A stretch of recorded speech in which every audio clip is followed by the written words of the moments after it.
If your barbell rows are looking like this, then you could be missing the point. Let's take a look in Form Fixer today, how we can clean it all up. The biggest mistake I see is turning the row into a shrug and a bounce. You're yanking with momentum and your shoulders are rolling forward and the lats aren't doing their job. So here's how to fix it. Step 1, you're going to hinge at the hips, your back flat. Step 2, you're going to row the bar into your lower rib cage, not your chest.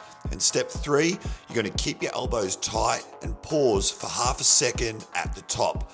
Think about driving the elbows back, not just pulling the bar up. In this instantly shifts the load onto your lats and mid-back, where you actually want growth and strength, and it keeps your spine safe. So next time you barbell row, keep it tight, keep it controlled, and let the lats do the work. Hit subscribe for more Form Fixer tips so you can train smarter, not just harder. See you next time.